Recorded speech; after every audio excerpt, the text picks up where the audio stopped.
नमस्कार दोस्तों, स्वागत है आपका अपने YouTube channel mission topper online classes में। हम बात करेंगे 69,000 शिक्षक भर्ती थर्ड काउंसलिंग अपडेट्स के बारे में। और यह वीडियो जो है केवल SC वाले भाई बहनों के लिए ही बनाया गया है, क्योंकि मैंने जो पिछला वीडियो बनाया था उसमें मैंने काफ़ी कमेंट देखे हैं।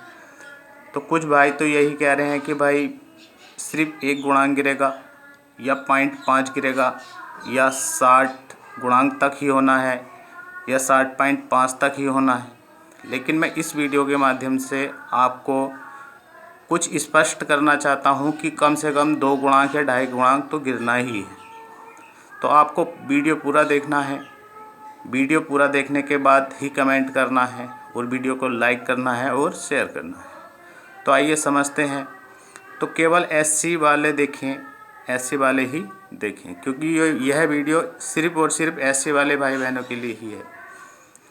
तो जो थर्ड काउंसलिंग का इंतज़ार कर रहे छात्र छात्राएं हैं, वे लगभग 6,000 से 6,500 के बीच हैं। इससे अधिक नहीं हो सकते। अब 6,000 से 6,500 के बीच जो है थर्ड काउंसलिंग का इंतज़ार कर रहे हैं। जो इनका कट ऑफ लगाया गया था वो 60%, अर्थात 90 नंबर लाने थे, अंक लाने थे 150 में से, अर्थात 90 का मतलब 60% हुआ। तो 60 का 60% किया तो कितना आया? 36 नंबर। तो कम से कम सुपर टेट में 36 नंबर मिलते SC वाले कैंडिडेट को, कम से कम। ये 36 नंबर तो सभी को मिले होंगे जिसने सुपर टेट पास किया होगा। अब एकेडमिक गुणांक की बात कर लेते हैं। हमने मान लिया कि कम से कम किसी SC कैंडिडेट का कम से कम 19 एकेडमिक गुणांक है। हो सकता है इससे भी कम हो, लेकिन इससे हम कम नहीं मान रहे हैं। हम तो कम से कम 19 मानकर चल रहे हैं। तो कम से कम एकेडमिक गुणांक 19 और कम से कम सुपर टेट में 36 नंबर प्राप्त किए होंगे। तो 36 और 19 को हमने ऐड किया तो कितना आया? 55। तो कम से कम हमने मान लिया कि लास्ट कम से कम 55 गुणांक तक कैंडिडेट हैं। अब आगे को देखते हैं। अब जो कट ऑफ गया था वो 61.01। तो लगभग 61 से ऊपर वालों का सभी का चयन हो गया है। अब तो 61 से 60, 60 से 59, 59 से 58, 58 से 57, 57 से 56, 56 से 55। हमने 55 तक मान लिया कि 55 तक कैंडिडेट है। हो सकता है इसके बाद भी कुछ कैंडिडेट हों, तो हम उनको लेकर नहीं चल रहे हैं। हम तो कम से कम 55 लेकर चल रहे हैं। अब देखेंगे कि 61 से 60 1, 2, 3, 4, 5 और 6। तो 6 गुणांक बैठ रहे हैं। जो कट ऑफ गया था 61 से ऊपर वालों का चयन हुआ था। इसके बाद 55 तक कितना गुणांक बन रहा है? 6 गुणांक बन रहा है। तो 6 गुणांक पर हमने कितने मान लिए? 6,000 लड़के। तो 1 गुणांक पर कितना हुआ? 1,000। तो हमने एक बिल्कुल मोटा मोटा सा आंकड़ा ले लिया कि भाई 1 गुणांक पर 1,000 कैंडिडेट हैं।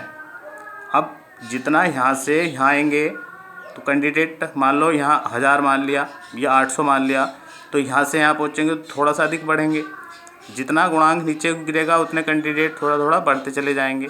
तो हमने एक सिर्फ मोटा मोटा ले लिया कि 1 गुणांक पर कितना है? 1,000 कैंडिडेट हैं, इससे अधिक नहीं हो सकते। अब बात करते हैं सीटों की संख्या पर। अब SC के खाते में रिक्त सीटें कितनी हो सकती हैं? अब 1133 ये तो बिल्कुल फिक्स हैं।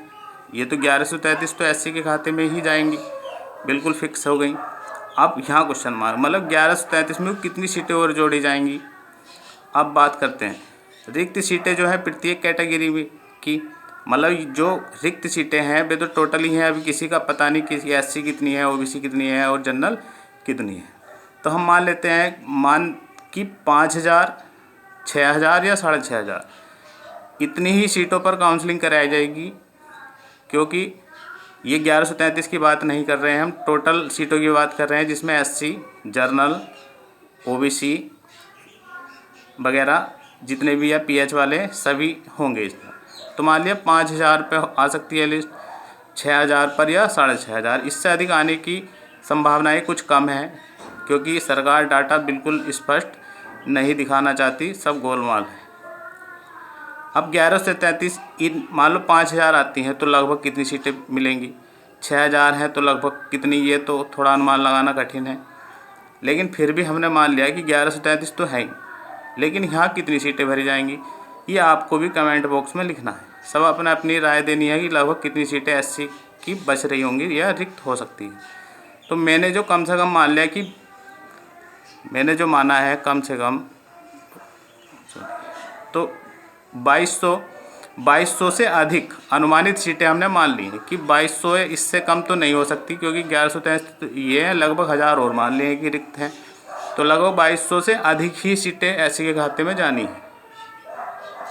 अब 2200 सीटें लगभग पड़ेंगी एससी के खाते में, ये इससे अधिक भी हो सकती है। तो आप स्वयं देखें कि एक गुणांक पर 1000 कैंडिडेट, तो 2200 पर क्या 0.5 ही घटेगी, क्या सिर्फ एक ही गुणांक घटेगा? ऐसा नहीं हो सकता है। तो कट ऑफ क्या हो सकता है, कहाँ तक के विद्यार्थी बिल्कुल सेफ हैं जो अपने डॉक्यूमेंट्स वगैरह तैयार रखें। तो कट ऑफ जो 61.01 पर गया था, तो 61 से कम 59 तक वाले तो 100% सेफ हैं, 2 गुणांक तो गिरेगा ही गिरेगा।